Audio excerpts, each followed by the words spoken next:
dalam sebuah hadis Nabi sallallahu alaihi wasallam bersabda, "Idza ja'akum Ramadan, futihat abwabul jannah wa ghulliqat abwabun niran wa suffidatis syayatin."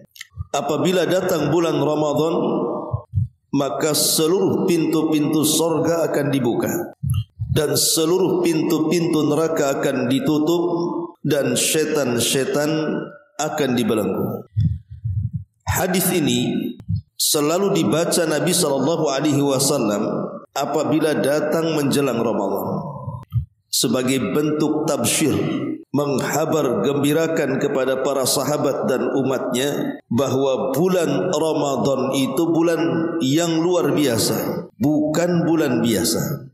Karena Nabi SAW menjadikan bulan Ramadan adalah bulan yang sangat istimewa, maka sudah seyogianya bagi kita umatnya juga menjadikan bulan ini adalah bulan yang istimewa.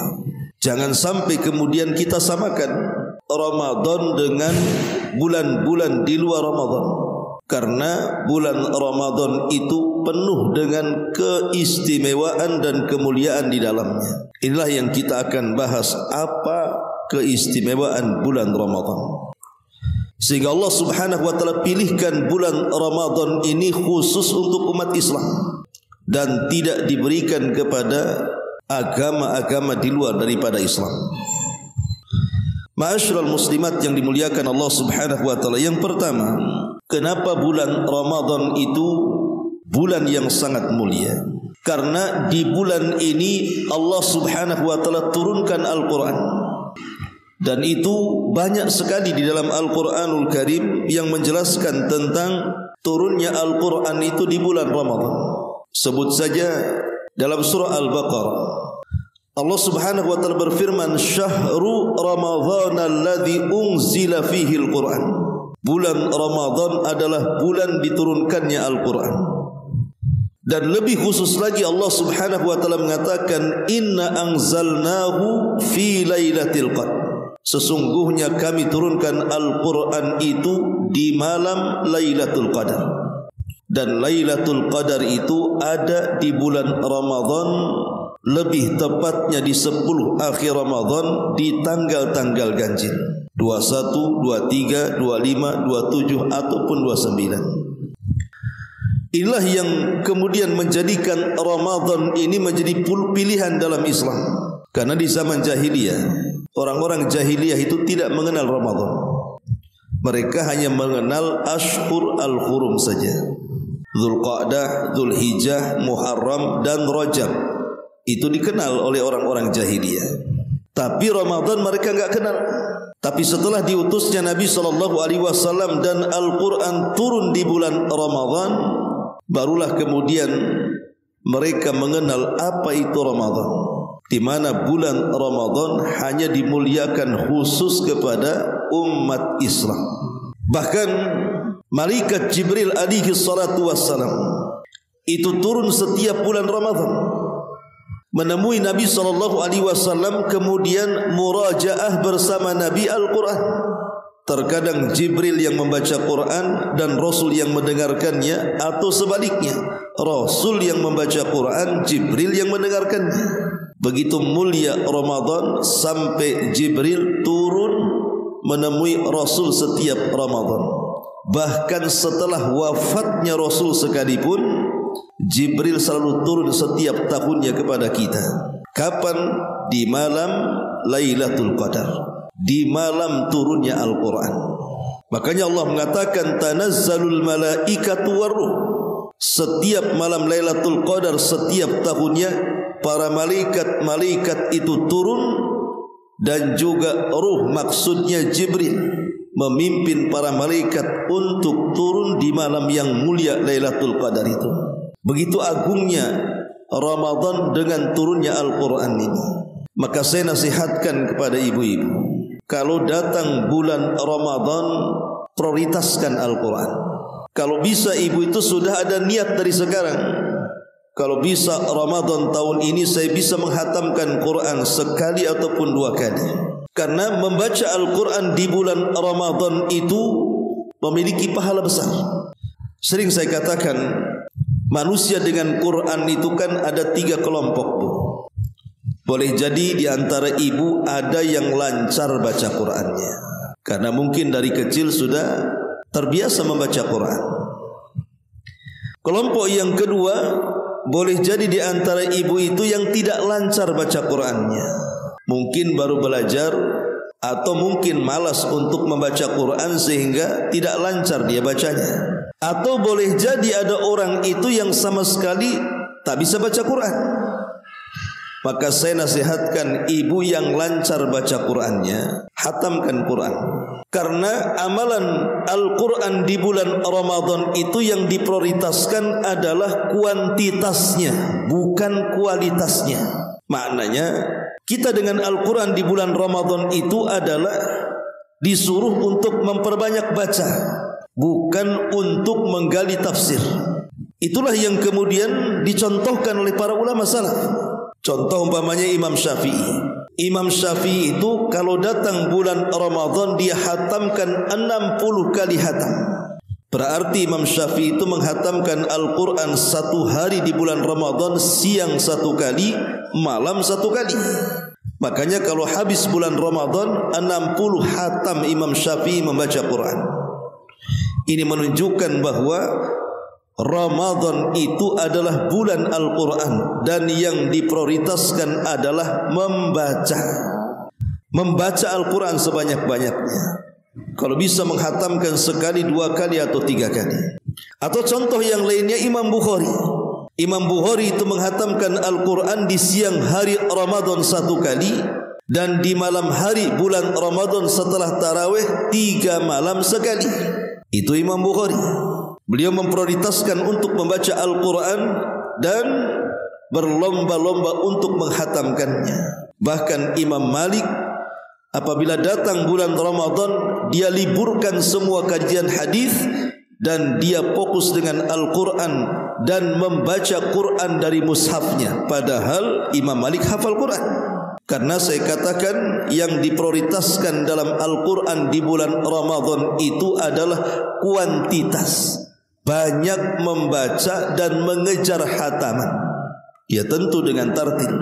Ini nasihat yang pertama kalau ibu yang lancar baca Qurannya. Bagi ibu yang tidak lancar baca Qurannya, boleh jadi mungkin baru belajar, baru selesai Iqra, tidak perlu malu untuk membaca Quran.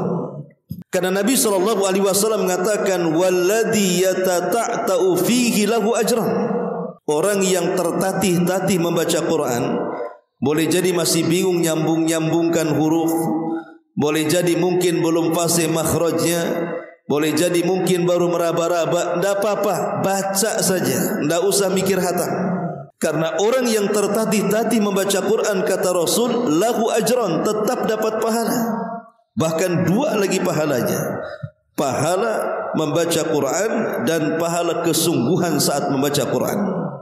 Ini yang kedua. Dan yang ketiga, bagi ibu yang tidak bisa baca Quran, terus belajar Quran, tapi kalau sama sekali tidak bisa baca, maka cukup mendengarkan saja. Alhamdulillah sekarang kan setiap ibu pasti punya handphone. Download saja aplikasi Qiraatul Quran. Kemudian setiap hari ibu mendengarkan Al-Quran dari awal sampai akhir. Kalau sudah selesai, dengarkan dari awal sampai akhir, dan begitu seterusnya. Jangan sampai kemudian di bulan Quran ibu tidak baca Quran, di bulan Quran ibu tidak mendengarkan Quran.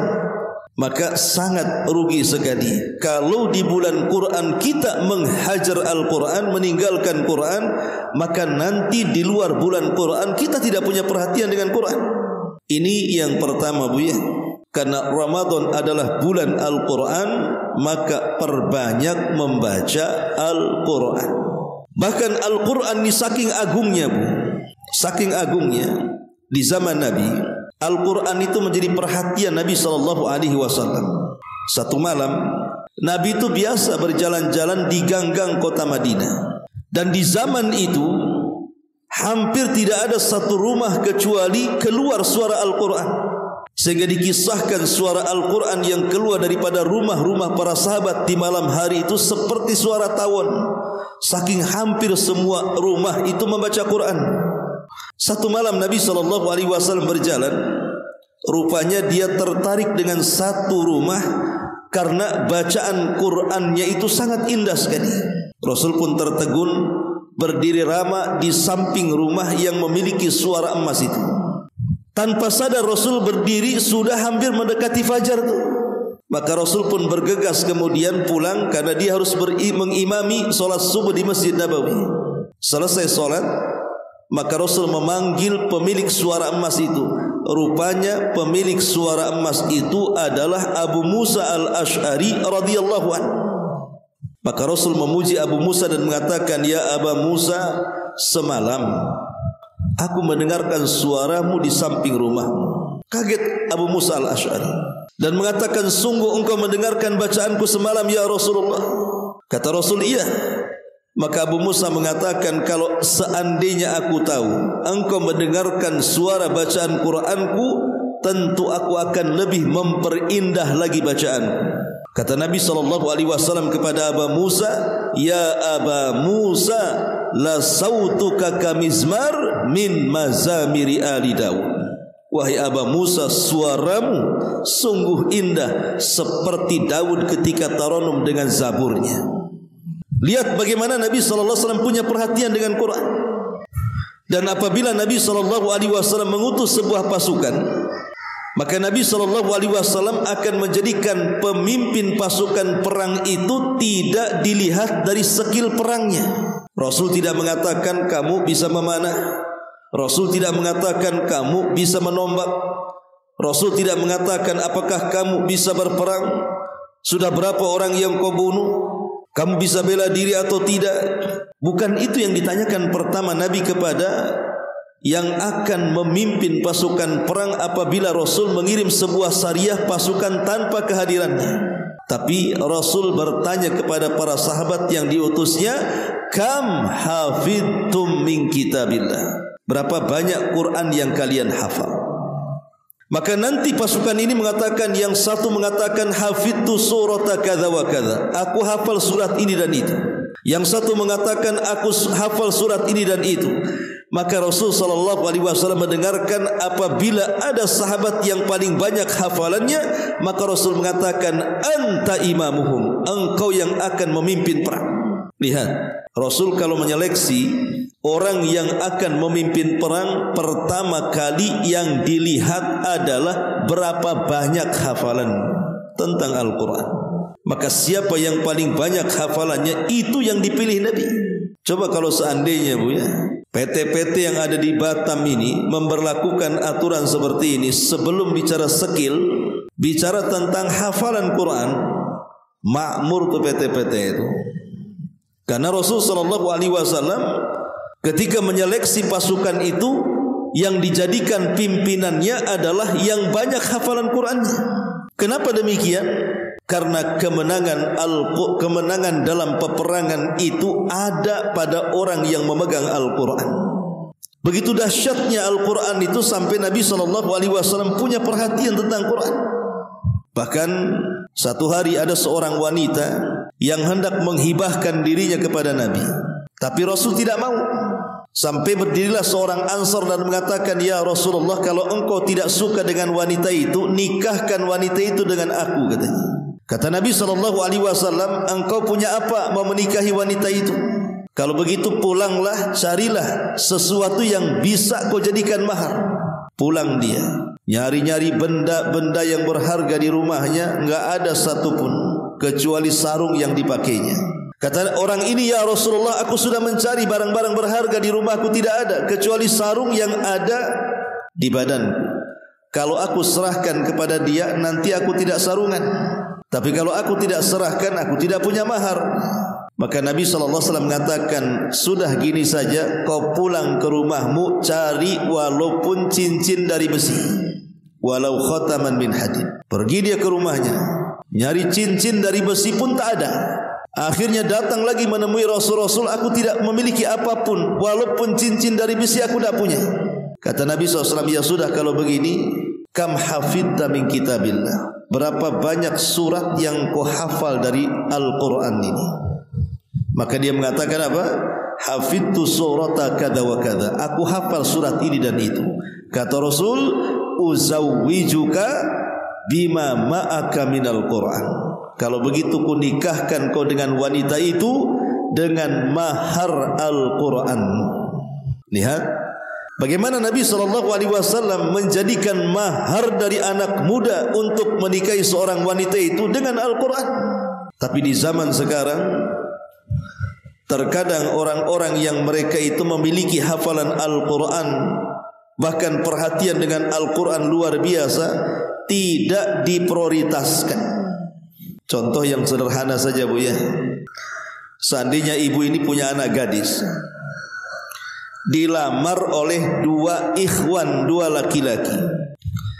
Yang satu hafal Quran, bagus bacaan Qurannya, lama di pesantrennya. Yang satu tidak hafal Quran, boleh jadi baca Quran pun tak bisa. Tapi dia seorang dokter, gajinya 1 miliar, rumahnya mewah, kendaraannya megah, tanahnya luas. Kira-kira Bu, kalau ada ibu yang perempuan dilamar dua laki-laki, yang satu kaya raya, yang satu hafal Quran tapi miskin, pilih yang mana Bu? Saya yakin pasti ibu cari yang kaya kan Bu, daripada anak saya belangsak nantinya katanya, walaupun dia hafal Quran kan gak makan ayat hari-hari Ustaz katanya. Pasti anak saya harus makan nasi, kesana kemari harus ada kendaraan, minimalnya dia sudah paten pekerjaannya, sudah ada rumah, tidak menyusahkan orang tua, bisa membantu orang tua, bla bla bla, macam-macam alasannya. Begitulah gaya hidup orang sekarang kan. Terkadang orang-orang yang punya perhatian dengan Quran itu di masyarakat sudah tidak lagi dipedulikan. Kita lihat gaji guru TPQ, berapa coba gajinya? Dengan gaji dokter, jauh itu, bainas sama was sumur katanya. Itu jaraknya antara sumur dengan langit itu Bu. Gaji TPQ 200, 300 sebulan. Coba dokter, gajinya berapa tuh? Puluhan juta. Yang satu menyelamatkan dunianya, yang satu menyelamatkan akhiratnya. Gaji TPQ gitu-gitu saja dia menyelamatkan akhirat anak itu tuh. Sementara dokter kan hanya menyelamatkan dunianya saja. Harusnya yang menyelamatkan akhirat itu kan punya tempat di masyarakat kan.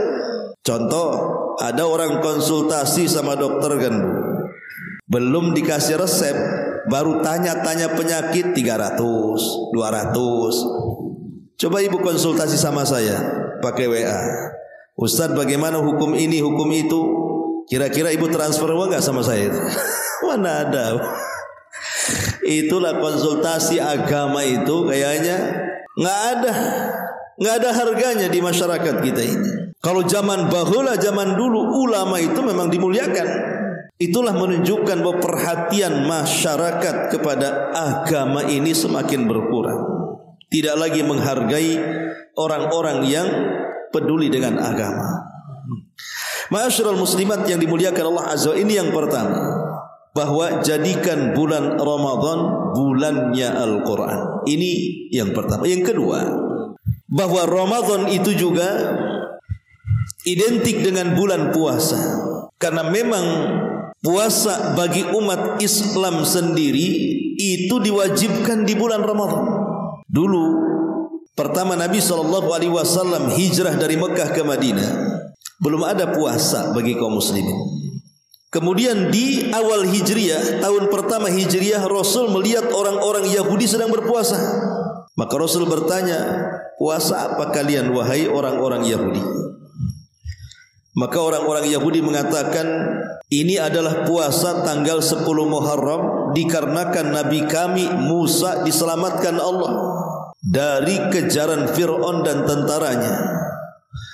Saat Nabi Musa diselamatkan, Fir'aun ditenggelamkan bertepatan tanggal 10 Muharram, maka Musa pun berpuasa karena bersyukur kepada Allah. Maka kami juga sama mengikuti puasa Nabi Musa. Ketika kemudian Rasul mendengar alasan orang Yahudi kenapa mereka berpuasa, maka Rasul pun ikut-ikutan berpuasa. Bukan karena mengikuti Yahudi, tidak, tapi karena mengikuti alasan orang Yahudi.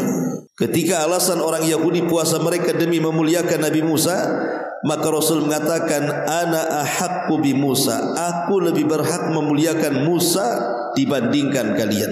Makanya Rasul kemudian berpuasa tanggal 10 Muharram dan memerintahkan sahabatnya untuk puasa tanggal 10 Muharram. Itulah puasa pertama dalam Islam, puasa tanggal 10 Muharram, dan hukumnya wajib.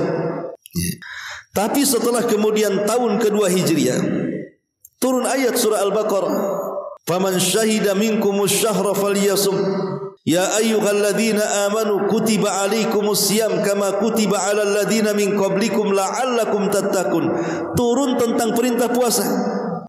Maka puasa tanggal 10 Muharram dimansuh hukumnya, tidak wajib menjadi sunnah, karena umat Islam punya puasa sendiri 1 bulan namanya. Mulai 1 Ramadan sampai akhir Ramadan diwajibkan bagi umat Islam.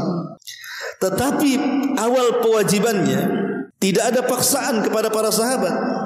Yang mau puasa silahkan, yang tidak puasa tidak apa-apa. Tapi bagi yang tidak puasa harus bayar fidyah.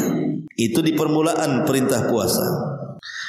Dan diperintahkan kalau mereka berpuasa, maka ketika datang waktu maghrib, maka mereka tidak boleh tidur.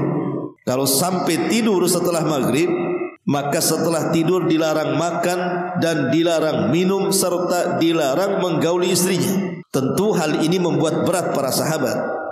Akhirnya turun ayat, uhilla lakum lailatas siyam ar-rafathu ila nisaikum.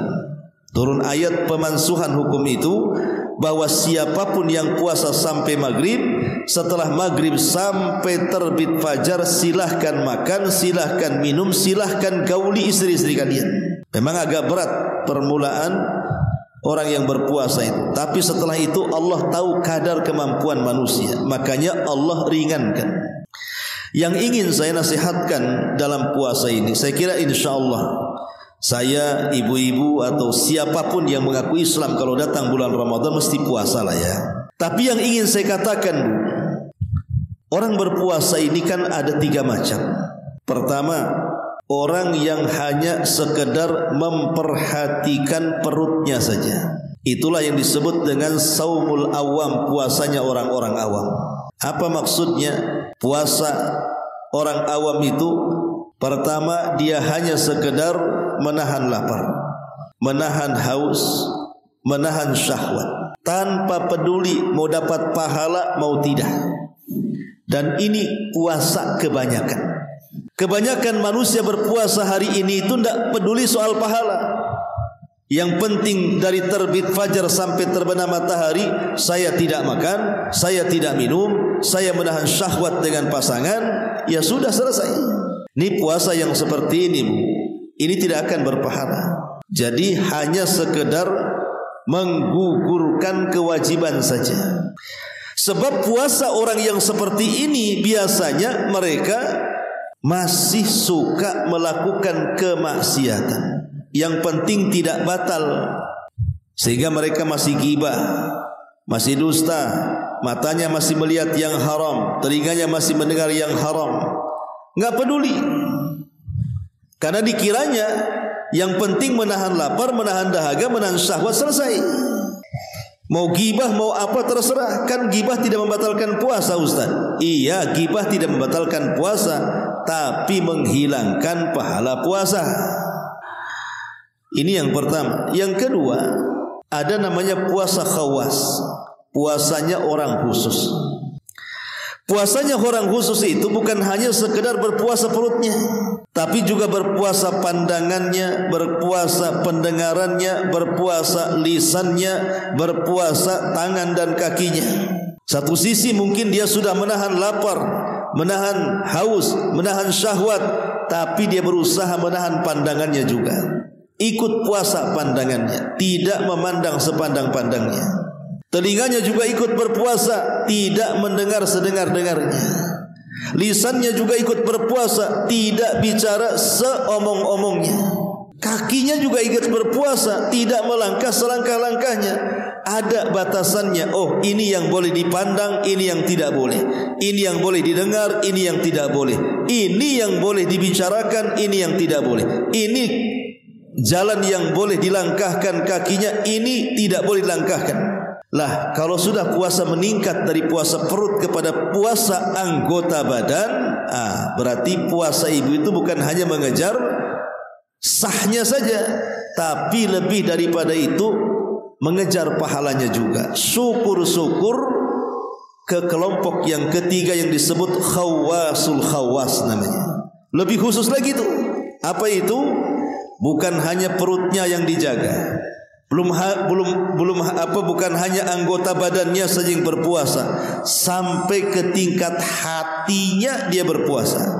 Kalau seandainya kita bisa berpuasa tiga-tiganya, perutnya berpuasa, anggota badannya berpuasa, hatinya pun berpuasa, berarti ibu sedang berpuasa. Ini tingkatan khawasul khawas, kesempurnaan orang yang berpuasa. Karena kalau ada yang bertanya, Ustaz, saya berpuasa nih, apakah sah puasa saya? Jawabannya enteng. Asal ibu mendatangkan syarat rukun wajib, sah puasa itu, dan juga meninggalkan pembatal-pembatalnya. Tapi kalau pertanyaannya, Ustaz, puasa saya berpahala atau tidak? Lah, itu ditentukan dengan tingkatan-tingkatan puasa tadi. Kalau ibu berpuasa badannya selain daripada perutnya, kemudian ibu berpuasa hatinya selain juga berpuasa badannya, insya Allah pasti berpahala. Kenapa demikian? Karena ada hadis yang mengatakan, rubba shaimin laisa lahul jaza illal ju'i wal ats. Berapa banyak, kata Rasul, orang yang berpuasa tidak berpahala, hanya lelah letih menahan lapar dan dahaga saja. Kenapa demikian? Karena ada hadis yang lain mengatakan, malam yada qaulaz zur wal amala bihi falillahi falaysa lillahi an yada'a ta'amahu wa syarabahu. Siapa yang belum mampu meninggalkan ucapan zur, mungkin saat berpuasa dia berdusta, saat berpuasa dia berghibah, saat berpuasa dia mengeluarkan kata-kata kotor, wal amala bih, ataupun melakukan sesuatu yang bersifat fasik, maka Allah tidak berhajat kepada orang yang menahan lapar dan dahaganya. Dari sini kita tahu, ketika puasa kita menggabungkan antara perut, anggota badan dan hati, maka pasti Allah akan melirik puasa kita. Maka saya nasihatkan, Bu, puasalah bukan hanya sekedar perutnya, tapi juga anggota badannya. Jadikan puasa ini satu untuk meredam hawa nafsu. Karena kita tahu bahwa Imam Ibnul Qayyim rahimahullahu ta'ala menyebutkan bahwa puncak hawa nafsu itu ada 5, Bu. Puncak hawa nafsu itu ada 5. Pertama, kemaluan. Yang kedua, lisan. Yang ketiga, mata. Yang keempat, Yang keempat, mukhalatatun nas, suka bergaul, tidak memilah-milih kawan. Mukhalatatun nas, bergaul dengan manusia. Itu juga termasuk sumber hawa nafsu. Kemudian yang terakhir, perutnya. Inilah 5 sumber hawa nafsu. Adapun kemaluan, maka puasa bisa menekannya. Makanya ketika Rasul memerintahkan anak-anak muda untuk menikah bagi yang sanggup, maka yang tidak sanggup, kata Rasul, berpuasa.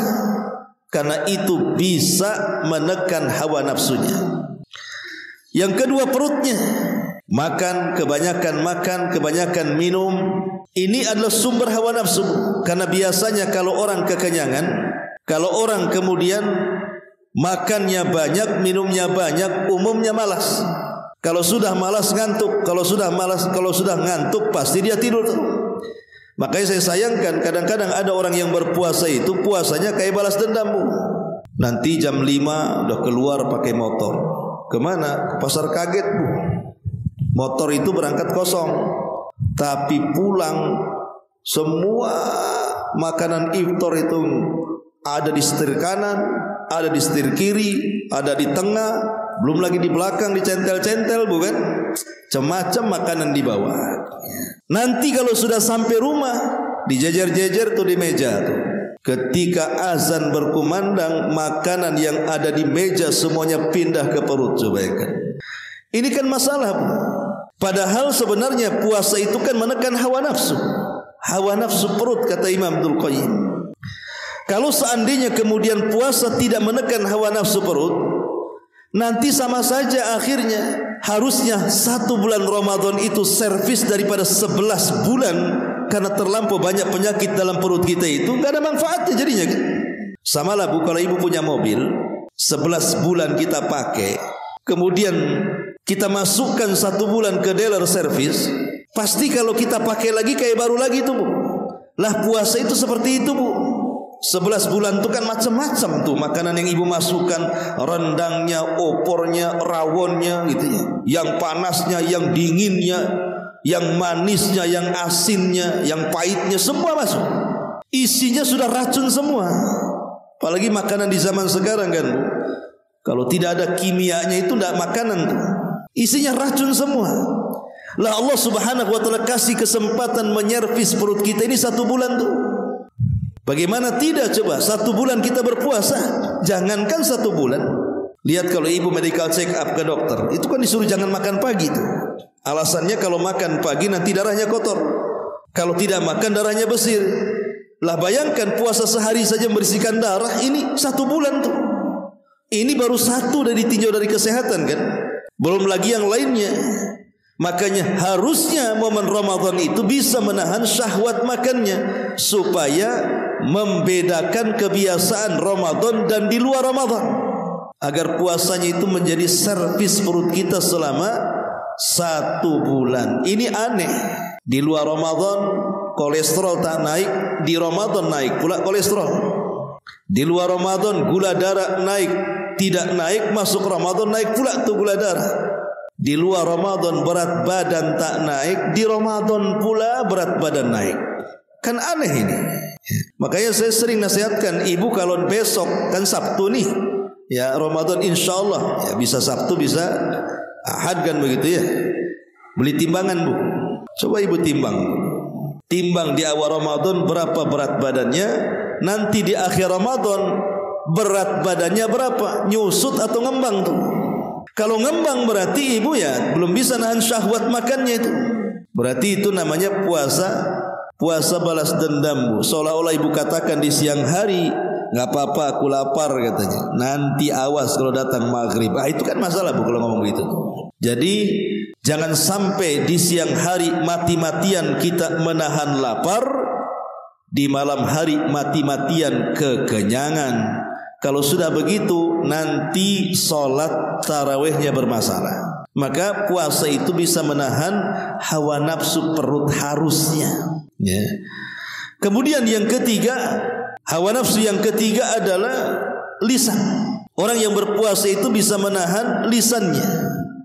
Karena biasanya orang yang berpuasa itu kan bukan bawaannya itu haus. Kalau bawaannya haus berarti malas bicara. Kalau sudah malas bicara, ya malas juga mau gibahin orang kan. Lah dengan puasa itu bisa mengerem akhirnya. Makanya saya curiga kalau ibu-ibu bulan Ramadan kok masih ngerumpi bisa sejam 2 jam nih, bu puasa tuh enggak nih? Karena biasanya bawaannya orang yang puasa itu biasanya sambil diam itu ngumpulin ludah ditelan, nanti dikumpulin lagi ditelan lagi. Kan begitu ya orang puasa itu. Saking hausnya nelan-nelan ludah sendiri tuh. Makanya orang yang puasa itu biasanya malas ngomong. Dari sini juga nafsu yang ada pada lisan itu sebenarnya bisa diatasi dengan puasa. Begitu juga hawa nafsu mata, fudulul manam, kata ulama, banyak tidur. Karena biasanya orang lapar itu susah tidur. Berarti hawa nafsu yang ada di mata bisa ditekan dengan puasa. Termasuk yang terakhir mukhalatatun nas, bergaul dengan manusia. Kalau di luar Ramadan bisa jalan sana jalan sini dengan kawannya, bisa janjian di sini janjian di sana. Kalau sudah Ramadan orang puasa kan malas mau keluar, apalagi panas-panas diajak jalan mana mau kan itu. Jadi itu semua bisa ditekan. Kalau seandainya kemudian sumber-sumber hawa nafsu ini bisa ditekan dengan puasa, wajar kalau seandainya hikmah dari puasa itu melahirkan takwa. La'allakum tattaqun, agar kalian bertakwa. Ini yang kedua, Bu ya.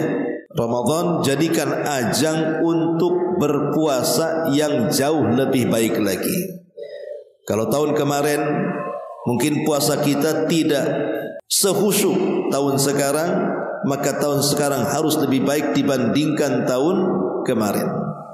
Yang ketiga yang ingin saya nasihatkan kepada ibu-ibu, karena bulan Ramadan juga bagian daripada bulannya bersedekah. Sampai-sampai Nabi SAW itu kalau datang Jibril itu seperti lebih daripada angin yang berhembus kedermawanannya. Kata Aisyah radhiyallahu anha, kana Nabi sallallahu alaihi wasallam ajwadun nas wa ajwadu ma yakunu fi Ramadan hina yalqahu Jibril. Kata Aisyah radhiyallahu anha, Nabi ini di luar Ramadan sudah dermawan, tapi kalau datang Ramadan lebih lagi dermawanannya, dan puncak kedermawanan saat Jibril datang menemui dia, melebihi angin yang berhembus. Jadikan momen Ramadan itu sebagai syahru sadaqah, bulannya kita lebih banyak bersedekah. Anas bin Malik radhiyallahu anhu sampai mengatakan, menukilkan sabda Nabi SAW, afdalus sadaqati sadaqatu fi Ramadan. Seafdal-afdalnya sedekah adalah sedekah di bulan Ramadan. Jadi kalau ibu ingin memakmurkan bulan Ramadan selain dengan baca Qur'annya, selain dengan puasanya, maka makmurkan juga dengan sedekahnya. Dan sedekah di bulan Ramadan ada 3 level kata ulama. Pertama, yang paling afdal memberi makan orang yang berpuasa. Dari semua sedekah di bulan Ramadan, yang paling afdal memberi makan orang yang berpuasa. Jadi kalau ibu Allah lebihkan rizkinya, jangan bersedekah ke tempat lain dulu. Fokuskan kepada yang satu ini, kasih makan orang puasa. Dan alhamdulillah, sekarang kan sudah terbiasa di kota Batam ini hampir semua masjid mengadakan buka bersama, sehingga mudah kita ini mencari orang-orang yang berpuasa yang akan kita buat buka dengan makanan kita. Tidak perlu door to door, keruli-ruli nyari orang gitu ya. Cukup datang ke masjid, nanti orang datang dari mana-mana ke masjid. Dan pahalanya besar. Kata Nabi SAW, man fattara sha'iman kana lahu ajru sha'im. Siapa yang memberi makan orang yang berpuasa, maka dia mendapatkan pahala orang yang berpuasa tanpa mengurangi pahala dia sedikit pun. Lihat. Jadi kalau ibu bisa memberi makan 30 orang, berarti seolah-olah ibu itu berpuasa 30 hari. Padahal ibu tak puasa kan, hanya ngasih makan orang yang berpuasa. Tapi jangan dijadikan dalil, saya enggak puasa Ustaz, saya mau ngasih makan orang puasa saja. Nah, ini enggak bisa, Bu ya. Kalau ibu tidak puasa dosa besar, karena puasa bulan Ramadan itu rukun daripada rukun-rukun Islam. Intinya bahwa sedekah yang paling agung di bulan Ramadan adalah memberi makan orang yang berpuasa. Syukur-syukur kalau orang yang berpuasa ini miskin orangnya. Seperti Ibnu Umar, dikisahkan beliau tidak akan berbuka kecuali ada orang miskin yang ikut makan bersamanya. Jadi setiap hari Ibnu Umar itu mencari orang. Kalau sudah mendekati maghrib, dia cari orang miskin, siapa yang paling miskin, dibawa, digeret ke rumahnya, suruh buka sama-sama. Bahkan ada seorang sahabat, saya lupa namanya, setiap hari dia harus memberi makan 50 fakir miskin. Dan ini menunjukkan bahwa seafdal-afdalnya sedekah di bulan Ramadan menyediakan iftar. Ya, menyediakan iftar, Bu. Dan kalau bisa berlomba-lomba dalam memberi makan iftar itu, bukan hanya memberi makan gitu saja, Bu ya. Kalau bisa yang bergizi, yang enak, yang membuat orang yang berpuasa tertarik dengan makanan ibu. Kalau aqua gelas sudah banyak lah, Bu ya. Apalagi ada yang nyumbang banyak, nanti ibu kasih ke masjid nggak diminum 1 bulan, malah sampai Syawal tak diminum tuh. Kalau aqua gelas tuh. Ya, minimalnya buatlah minuman-minuman itu kayak pelangi, Bu.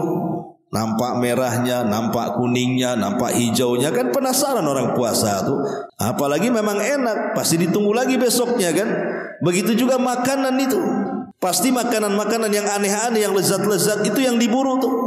Enak tuh katanya itu. Itu makanan uminya siapa? Oh, Ummu Anu. Itu pun jadi rangsangan tuh. Ini yang pertama, Bu. Yang kedua, sedekah yang terbaik setelah memberi makan orang yang berpuasa adalah memberi makan orang yang sahur. Memberi makan orang yang sahur. Alhamdulillah hampir setiap masjid, saya kira di kota Batam ini, ada orang itikaf. Lah itu kesempatan kita memberi makan orang yang sahur itu. Datang saja ke pengurusnya, Pak, saya titip uang sahurnya orang-orang yang itikaf, saya yang tanggung. Tolong uang ini berikan makanan sahur untuk mereka. Alhamdulillah, Allah mudahkan. Ya. Allah mudahkan memberi makan sahur sekarang kan, karena hampir setiap masjid orang buat itikaf tuh. Kemudian yang ketiga baru sedekah secara umum. Mungkin memberi baju kepada anak yatim supaya nanti lebarannya dia senang, memberi makan membantu orang-orang fakir, miskin dan begitu seterusnya, maka itu level ketiga. Level pertama memberi makan orang yang puasa, level kedua memberi makan orang yang sahur, dan level ketiga secara umum sedekah. Ya, mungkin untuk pembangunan masjid, untuk pembangunan musola, untuk pembangunan madrasah, pesantren dan yang semacamnya. Ma'asyiral muslimat yang dimuliakan Allah Subhanahu wa taala. Jadi bulan Ramadan adalah bulannya bersedekah. Yang namanya sedekah, Bu, itu kan ada dua ya. Ada sedekah materi, ada sedekah non materi. Dan yang diprioritaskan di bulan Ramadan itu sedekah dengan materi. Ya, maksudnya tadi memberi makan orang yang buka, memberi makan orang yang sahur, membantu orang yang susah gitu ya.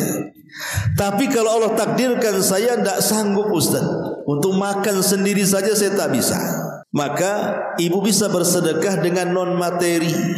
Seperti apa? Seperti menyebarkan salam, tersenyum kepada saudaranya. Bukankah Rasul yang mengatakan tabassumuka fi akhika shadaqah? Lemparan senyummu kepada saudaramu itu sedekah. Mengajak manusia kepada kebaikan. Ayo ini Ramadan, kita tarawih umpamanya kan. Ataupun umpamanya mencegah manusia dari kemungkaran, memperbanyak zikir, tahlil, takbir, tahmid dan yang semacamnya. Itu juga bagian daripada sedekah. Maka jadikan bulan Ramadan adalah bulan sedekah, baik bersifat materi ataupun non materi. Ini yang ketiga.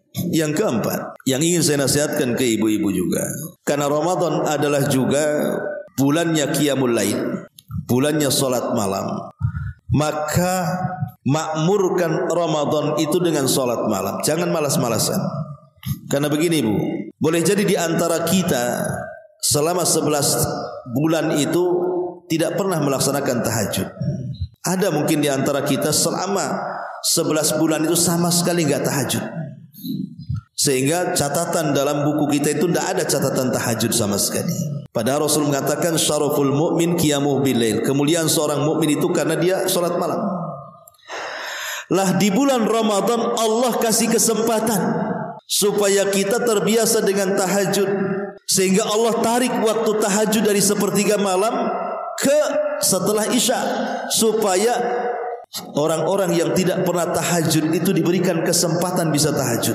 Dan ini rahmat dari Allah, memberikan waktu tahajud dimulahkan setelah Isya kan, supaya jangan sampailah catatan kita di hadapan Allah itu tidak ada catatan salat malamnya.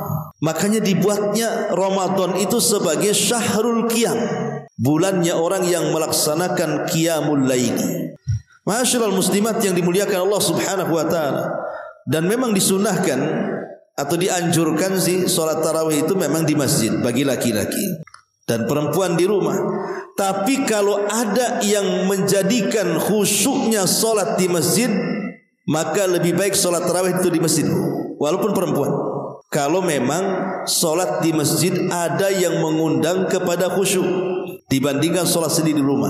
Contoh umpamanya di masjidnya imamnya enak, imamnya tartil, imamnya juga kalau bacaannya makhrajnya bagus gitu ya. Kemudian ada kajian lagi umpamanya. Sementara di rumah ibu tak punya hafalan, hafalannya wadduha dengan inna a'tainah.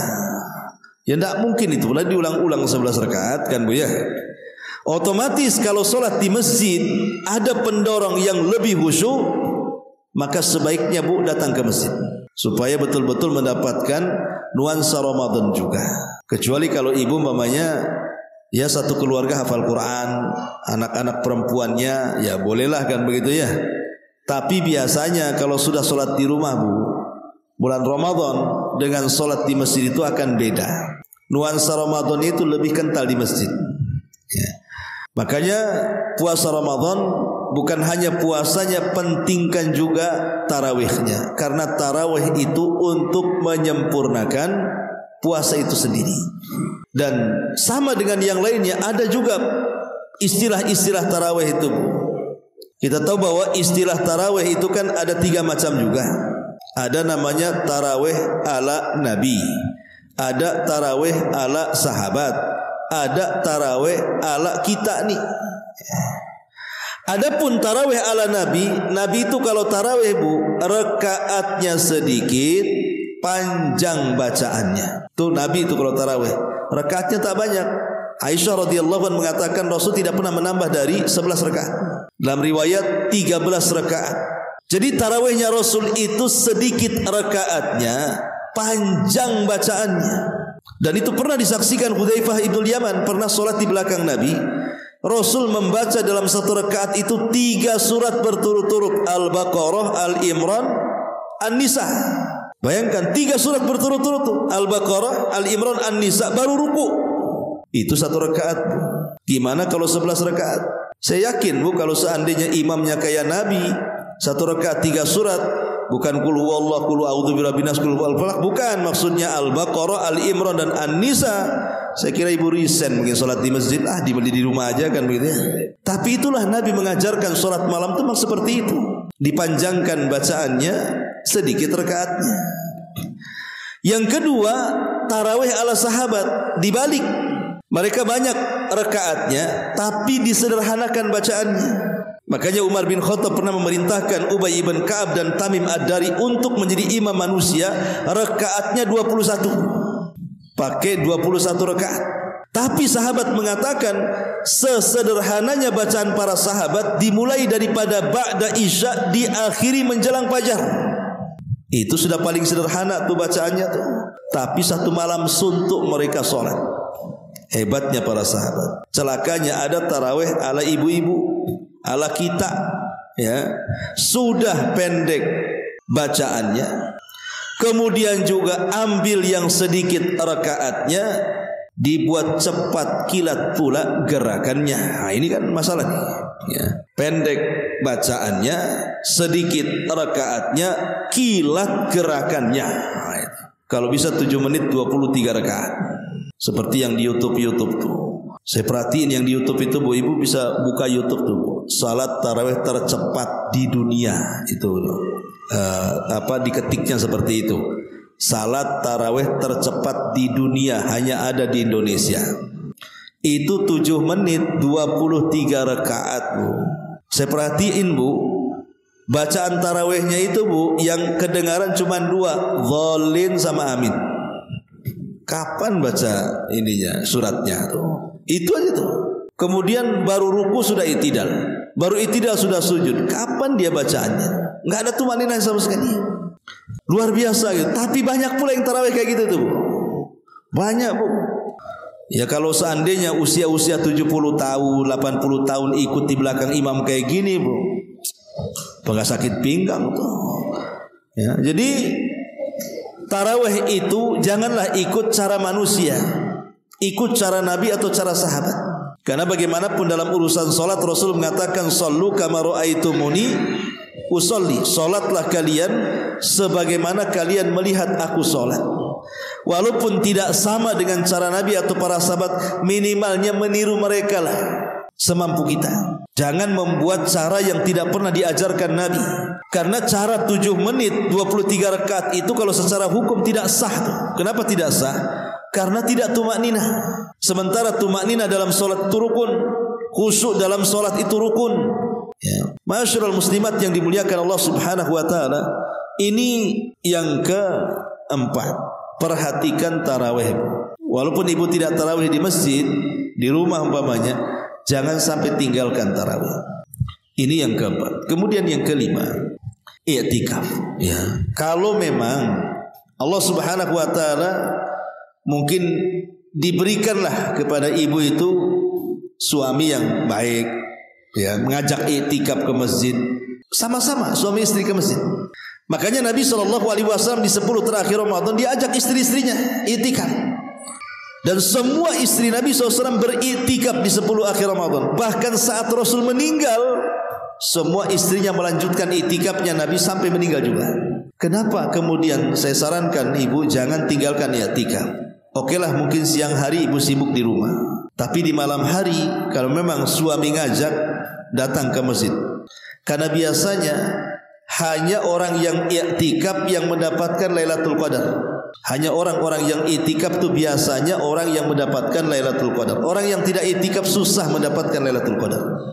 Karena orang kalau sudah di luar masjid, apalagi di rumah, memungkinkan ibadah itu tidak akan maksimal.